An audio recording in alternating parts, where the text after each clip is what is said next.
এরকম জায়গায় বসে ডাল লেকের মজা নেওয়ার আলাদা অভিজ্ঞতা। এই হচ্ছে পরিমহল, পরিদের থাকার জন্যই বানানো হয়েছিল। আরে বাস, এই হচ্ছে একদম পাহাড়ে ছেড়ে থাকা ভাল্লুক, কোনো পোষা নয়। কাশ্মীরের সব থেকে বড় একটা গার্ডেন হচ্ছে এই মুঘল গার্ডেন। প্রায় 250খানা সিঁড়ি আমরা ক্রস করে এই যে উপর দিকে উঠে যাব। এখানে লেখাটা একবার পেছনে পড়েছো, দেখো, opens are not allowed inside the garden. দারুণ মজা হচ্ছে, দারুণ মজা। সোনার বাংলা বাঙালি ধাবা, এখানে এসে বাংলা ভাষা দেখতে পেলাম, দারুণ ব্যাপার। শামী কাপুরের সিনেমার শুটিং এইখানে হয়েছিল। হাই সবাই, কেমন আছো? জিয়ার থেকে তোমার বন্ধু প্রীতম, আরও একটা নতুন ভিডিওতে, নতুন টেস্টে। আগের ভিডিওতে দেখেছো সোনমার্গের পর্ব, আর আজকে আছি শ্রীনগরের লোকাল সাইট সিন ঘুরতে বেরোবো। আর এই হচ্ছে হোটেল থেকে বাইরের ভিউ। দেখো এই সিআরপিএফরা সব হেঁটে হেঁটে যাচ্ছে। এখানে ব্যাটালিয়ান আছে, 79 ব্যাটালিয়ান, একদম সিআরপিএফ প্রোটেকশনে আমরা আছি। আর যাই হোক, আমরা যে হোটেলটায় আছি হোটেল ইন্টারন্যাশনাল। এখন আমরা সকাল সকাল বেরিয়ে যাচ্ছি, সময় আপডেট হচ্ছে 9:30টার কাছাকাছি। শ্রীনগরের লোকাল সাইট সিন আর এখানে শিকারা রাইড ডাল লেকে গিয়ে করব। তো চলো, আজকের ভিডিওটাও কিন্তু দারুণ হতে চলেছে। এই যে আমাদের হোটেলের বাইরে কাকু চলে এসছে। এই হচ্ছে আমাদের রুম, আর এখান থেকে বাইরের দৃশ্য হচ্ছে কিছুটা এরকম। মেন রোডে দেখো পুরো সিআরপিএফ ব্যাটালিয়ান, এই সাইডেও কি সুন্দর দেখো জায়গাটা।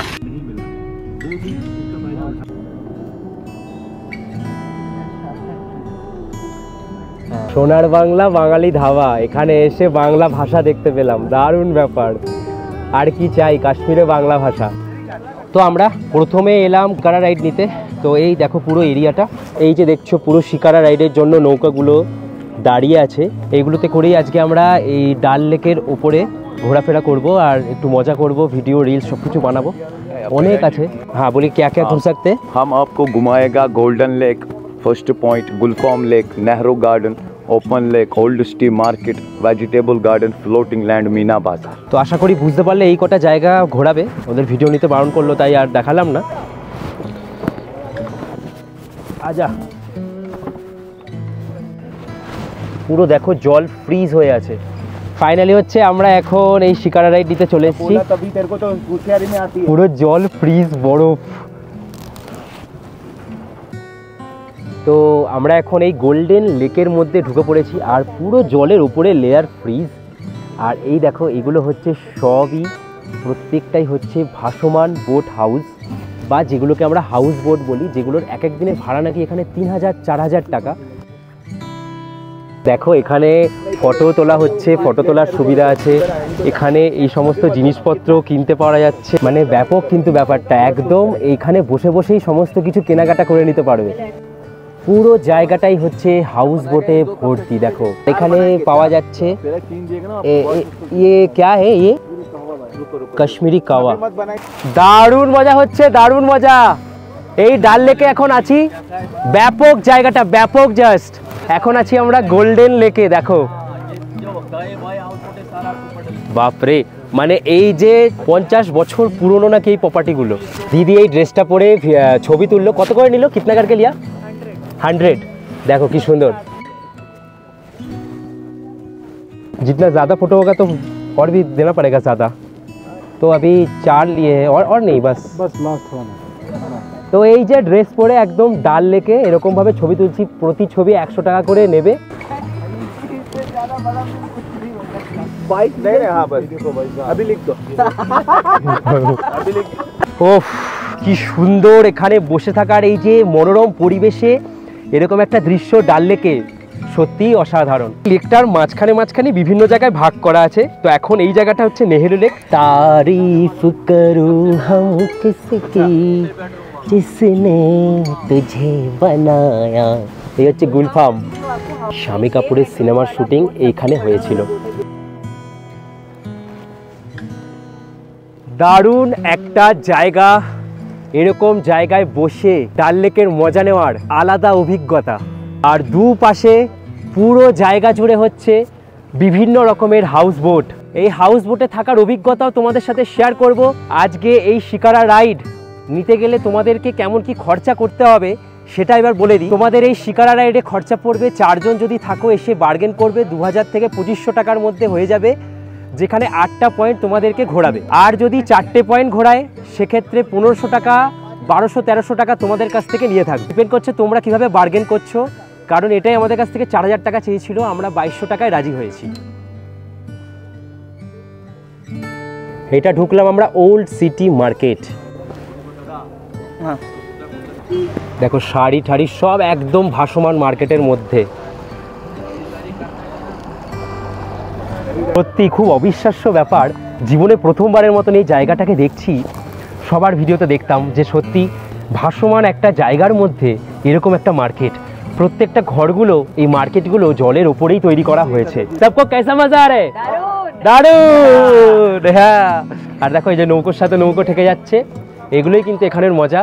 আর এই পাশে দেখো মার্কেট, এই পাশে দেখো মার্কেট, দুপাশে মার্কেট। দেখো এই যে আমরা এখন এই নৌকো থেকে এই ভাসমান মার্কেটে চলে এসেছি। এই যে এখানে পা দিলাম, চলে এসেছি। আর ওই যে ওরাও আছে, ওরাও আসছে।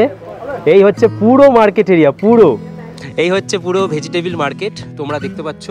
তো এটা হচ্ছে সকালবেলা খোলা থাকে, এখন যেহেতু সময় হয়ে গেছে তাই জন্য এখন এটা বন্ধ, সকালবেলার দিকেই এটা ওপেন থাকে। ওয়েলকাম টু মিনা বাজার। এখন আমরা ক্রস করছি সেই বিখ্যাত মিনা বাজার, যেখানে আমরা ব্রাইডাল মানে আমাদের বিয়ের সময় বধূর সমস্ত রকমের জিনিসপত্রগুলো এখানে পাওয়া যায়। তবে এখানে যে কাশ্মীরি নববধূরা হয় তাদের জিনিসপত্রগুলো বেশি পাওয়া যায় এখানে। আর অনেকেই এইভাবে ঘুরছে, মজা করছে।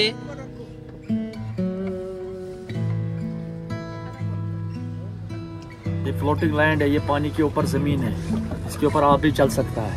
हाँ हाँ, ये देखो पूरा, ये देखो दादा, इसको दिखाओ, ये देखो ये अंदर पूरा जाता है और खाली होता है नीचे से।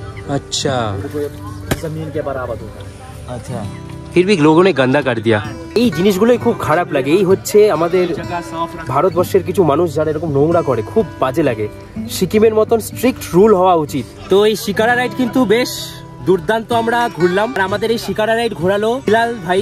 ভাই आपका नंबर 8491971332। अच्छा, तो अगर आपको कॉल करेगा कोई तो आप खुद से घुमाएगा ना? उसको शौक से घुमाएगा, प्यार से घुमाएगा, जैसा आपको प्यार से घुमाया। हमें बहुत अच्छे से दिल से घुमाया और एक एक प्लेस सब एक एक अच्छा पॉइंट दिखाया। तो अब अगर आप यहाँ पर आते तो इनका नंबर से कॉल करके पहले ही बुक कर लीजिए। আমাদের কাছ থেকে নিল সেটা হচ্ছে 2200 টাকা। তো তোমরা যখন আসবে তোমাদের উপর পুরো ডিপেন্ড করছে, বার্গেন তোমরা করে নেবে। শিকারা রাইডটা বেশ ভালোই করলাম 2200 টাকায়। আর এখন আমরা যাচ্ছি শঙ্করাচার্য মন্দির, এখানের খুব জনপ্রিয়।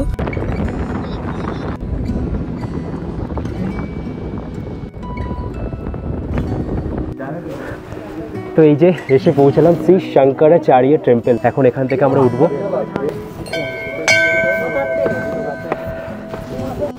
প্রচুর ঠান্ডা আর অনেক কটা সিঁড়ি আমাদেরকে ক্রস করে এই ওপরে উঠতে হবে।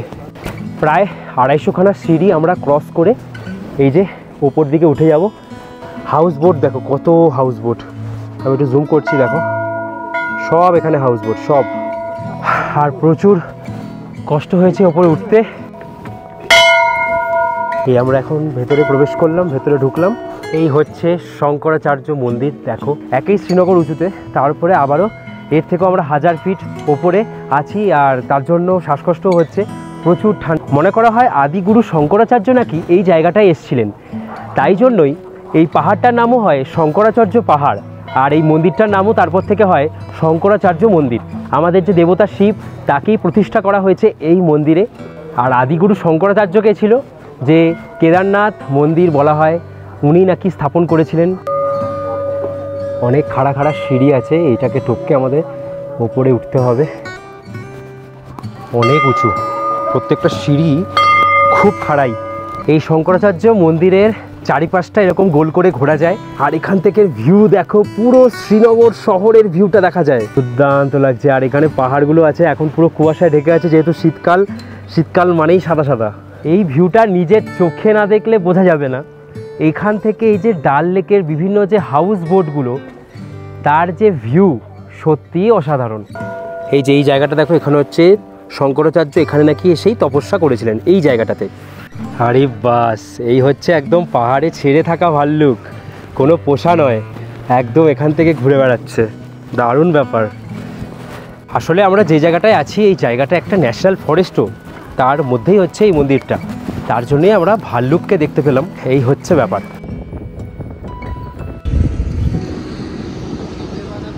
এখন আমরা এসে পৌঁছালাম, এই যে দেখছো সামনেটা, এই হচ্ছে বোটানিক্যাল গার্ডেন। এখানে আছে প্রচুর খাবারের দোকান।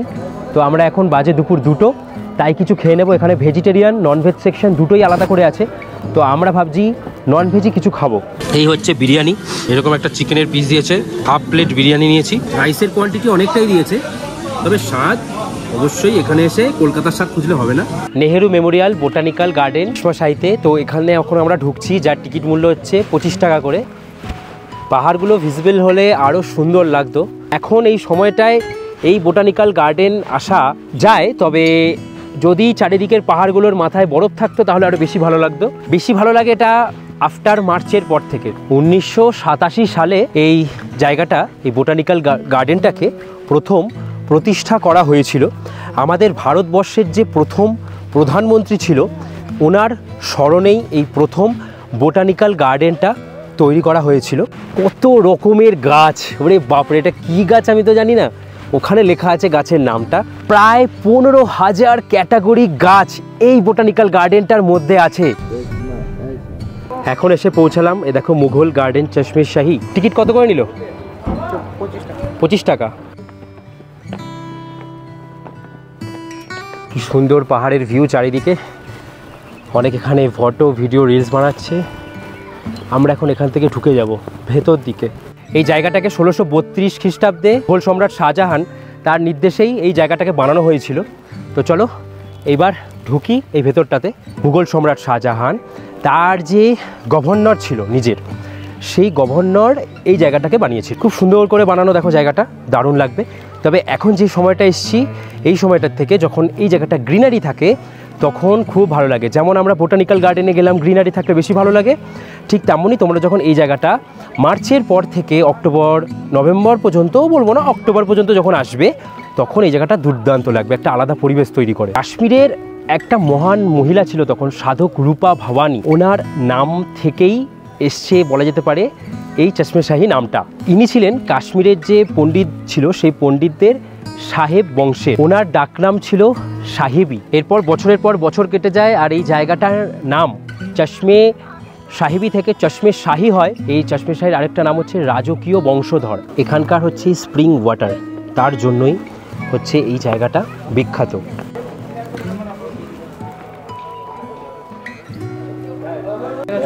আর এই যে দু সাইড দিয়ে জল আসছে, এটা নাকি খুব পবিত্র মনে করা হয়। স্প্রিং ওয়াটার মানে গরম জল। তো এই হলো সেই জায়গাটা যেখান থেকে দেখালাম তোমাদেরকে, জলও পড়ছে, আর এই জলটা খুব পবিত্র মনে করা হয়। বোতল নিয়ে এসেছিলাম, একটা বোতলে ভরে নিলাম। তো তোমরা আসলে এই জলটা 1 বোতল পারলে নিয়ে যেও।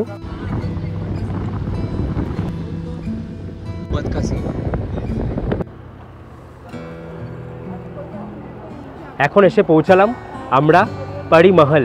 আবারও ভেতর ঢুকছি, 24 টাকা করে এখানে ঢোকার জন্য টিকিট। তো যাই দেখি কেমন।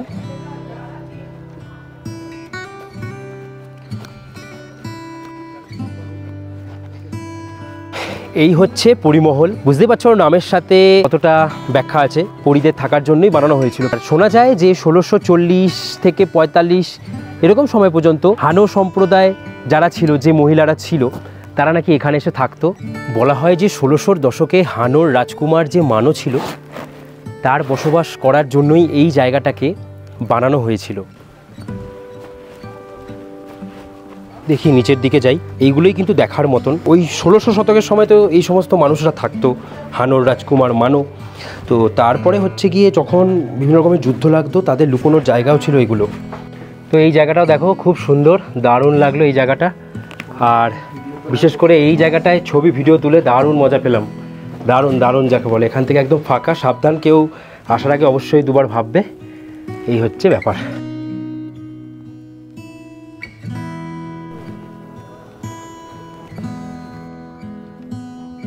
তো এই যে আমরা এখন ক্রস করছি টিউলিপ গার্ডেন, যেটা দেখতে সবাই আসে মার্চ এপ্রিলে। এখন পুরোই বন্ধ, তাই আর যাচ্ছি না। আমরা এখন সোজা যাচ্ছি, কোথায় যাচ্ছি? নেক্সট কাজ আরে নিশাদ গার্ডেন, মুঘল গার্ডেন।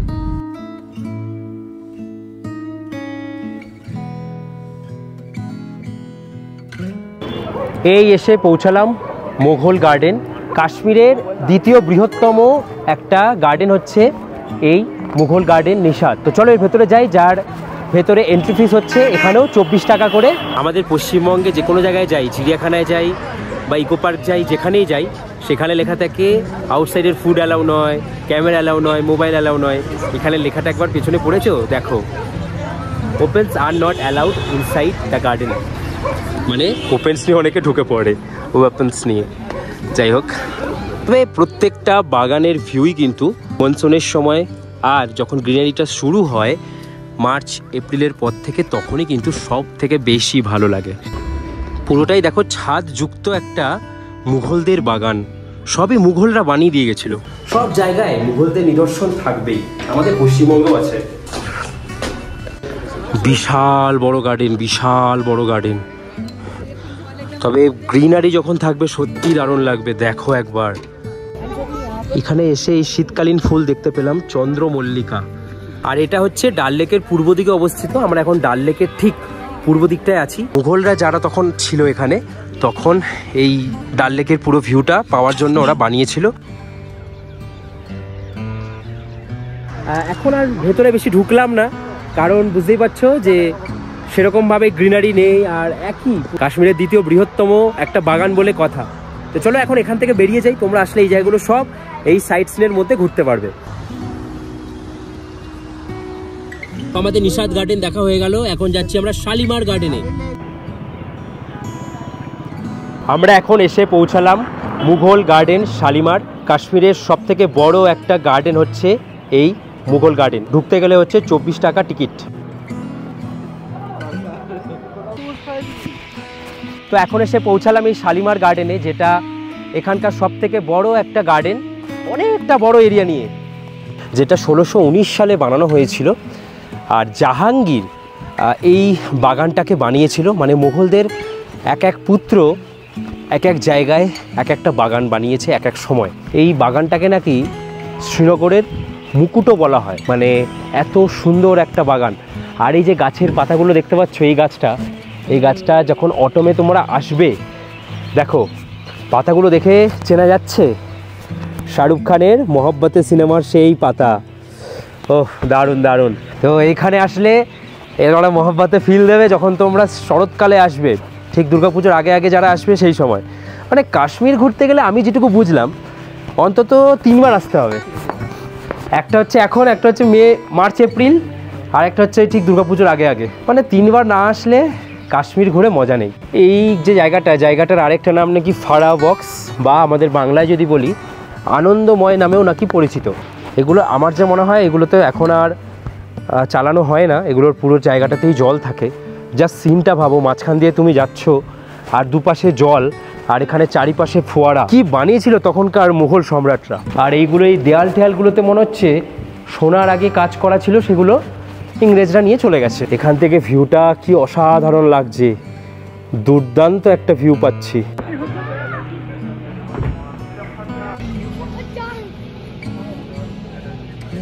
তো আমরা এখন এসে পৌঁছেছি দরগা হজরত বল মসজিদ। দেখো কত সুন্দর, কাশ্মীরের একটা বড় মসজিদের মধ্যে এই মসজিদটা অন্যতম। তবে আমি কোনো ইনফরমেশন দেবো না, কারণ আমি প্রপার ইনফরমেশন এটা সম্পর্কে জানি না। তবে এটুকু জানি যে এখানকার একটা বড় মসজিদ। তো তোমরা যখন আসবে সাইট সিনের মধ্যে এটাও দেখবে, প্রচুর বড় একটা জায়গা নিয়ে। দেখো এখানে লেখা আছে লাল চক শ্রীনগর। আমরা এলাম এখন লাল চক মার্কেট শ্রীনগরের। এখন এসে পৌঁছালাম এখানের লাল চক মার্কেটে, শ্রীনগরের সব থেকে জনপ্রিয় একটা মার্কেট। আর সবাই আমাদের এই টাওয়ারটা দেখতে সবাই আসে, এই জায়গাটায় আসে অনেকেই। এই হচ্ছে কৃষ্ণা ধাবা। দেখো পুরো এখানে ভেজ খাবার পাওয়া যায়। আর আমরা আজকে রাতের খাবার এখান থেকেই করছি। এটা হচ্ছে ভেজিটেবল পোলাও, পালক পনির। দাদা আর দিদি দুজনেই হচ্ছে পিওর ভেজিটেরিয়ান, আর এ হচ্ছে পিওর নন ভেজিটেরিয়ান। কিন্তু আমাদেরকে এখন অ্যাকসেপ্ট করতে হচ্ছে, তাহলে এটা খুব নাম করা জায়গা, তাই ভাবছি এখানে আজকে খাওয়া দাওয়াটা করি। এই চলে এসছে আমাদের খাবার, বাটার রুটি ওদের। এই যে পালক পনির দিয়ে আমি নিলাম ভেজ রাইস। টেস্ট মোটামুটি ভালো, অতটা আমার ভালো লাগলো না। দিদি পালক পনির कैसा है? আচ্ছা নেই না? আমিও ভাবছিলাম যে পালক পনির একটু অন্যরকম খেতে হয়, আমার ঠিক ততটা ভালো লাগলো না। তো আমরা এই যে কৃষ্ণা ধাবাতে খাওয়া দাওয়া করলাম, তোমাদের একটা কথাই বলবো, দোকানের ওখানে তো বলতে পারছিলাম না, এখানে খাওয়া দাওয়া একদম করো না, পিওর ভেজ যারা খাও। খুবই জঘন্য খাবার, বাজে খাবার, কোনো টেস্ট নেই, কিচ্ছু নেই, মানে কিছু বলার নেই আর। মানে আমাদের 800 টাকা 4 জনের বিল হয়েছে, খাবার দরকার ছিল, জাস্ট খেলাম। রুমে চলে এলাম, আর ভালো লাগছে না, এবার ফ্রেশ হবো। ঘোরা হলো আজকে, দিনটা দারুণ মজা হলো। আজকের ভিডিওটা কেমন লাগলো, শ্রীনগরের সাইট সিন কেমন লাগলো তোমরা বলো ঘুরে। প্রচুর ঠান্ডা, রুমে আপাতত বেড হিটার অন করে দিয়েছি, এক্ষুনি ঘুমাতে হবে। কালকে আমি যাচ্ছি এখানের একটা হাউস বোটে থাকবো রাতে। আজকের মতন ভিডিওটাকে এখানেই শেষ করি। কেমন লাগলো, ইনফরমেটিভ লাগলো কিনা জানাও। হোটেলের নাম্বার ডেসক্রিপশনে দেওয়া আছে। তোমরা ভালো থাকো, খুব ভালো থাকো, আরো ভালো থাকো। দেখা হচ্ছে পরের ভিডিওতে। চলো তাহলে, bye, good night, love from Kashmir.